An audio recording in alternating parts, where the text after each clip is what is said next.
report, and I want to introduce, even though he's introduced himself, our hardworking treasurer, and he will present our financial report. Yeah.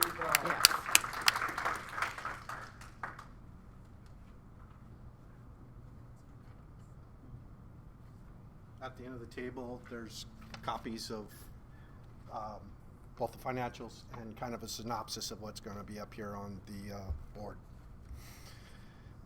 Diane pointed out one mistake on the front page. I left last year's total of 125 from the Vancouver firefighters on there. That's actually the 900 number that's after it. So,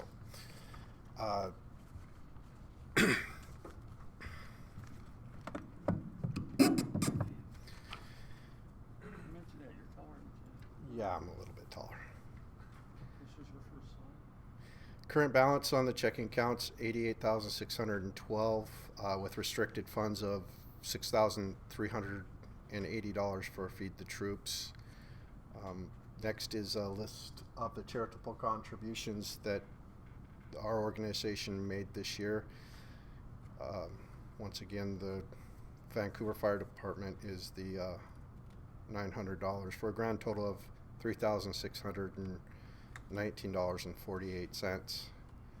We had merchandise sales of $500. On the financial statements, you'll notice that we don't have any inventory listed. We had pretty much exhausted our existing inventory until the new shipment had showed up. So year end, we will have some inventory on the books, but as of right now, there's none there.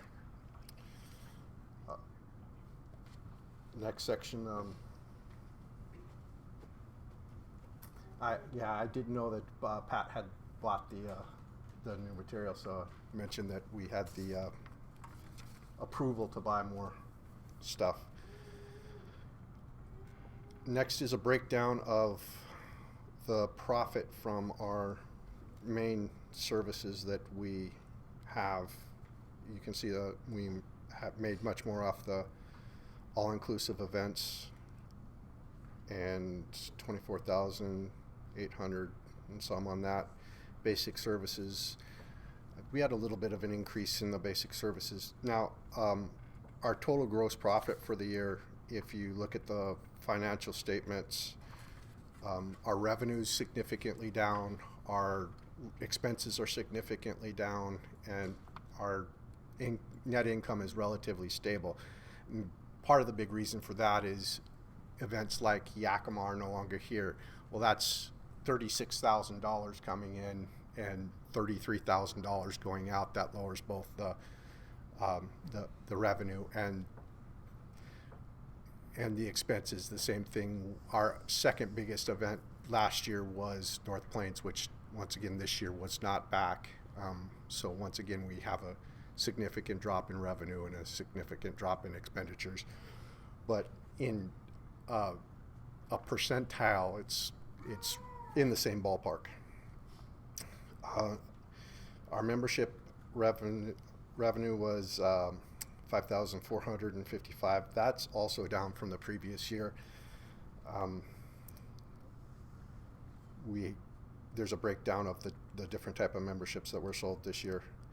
Currently, we may have a bump before the end of the year in income for the 3 invoices that are still outstanding from 2015, and if not, they'll show up in the new year. So that brings us down to our summary of profit and loss, and you can see a comparison from last year to this year.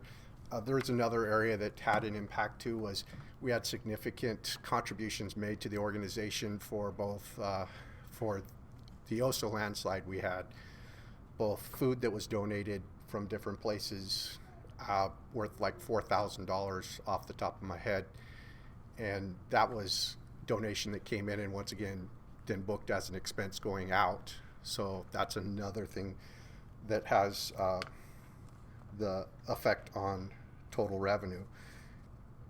So at this particular point in time, we're showing a $16,000 profit. I expect that to be closer somewhere in the 13 to 15,000 range. I'm thinking closer to 13 after final expenditures, part of it this meeting, other expenses that have yet to be turned in, and different thing. And we also have continuing expenditures, the rental of our storage units, different monthly things like our GoToMeeting and software rentals, those type of things. So I expect it to end up somewhere around 13,000. So you can tie these numbers to the financial statements that are attached.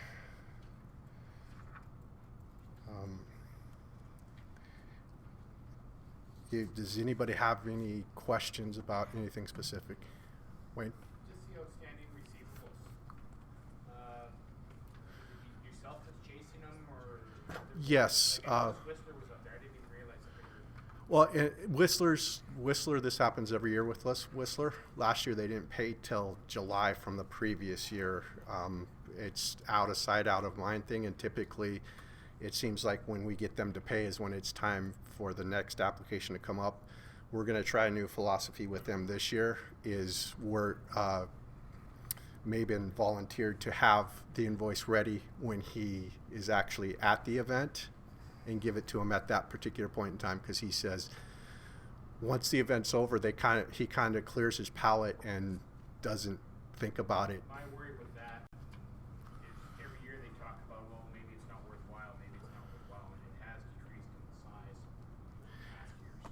Yeah, all I can One do. year they could stiff us. All I can do is continue to ask them for it, and until they actually want to have another event, there's not really much more arm twisting I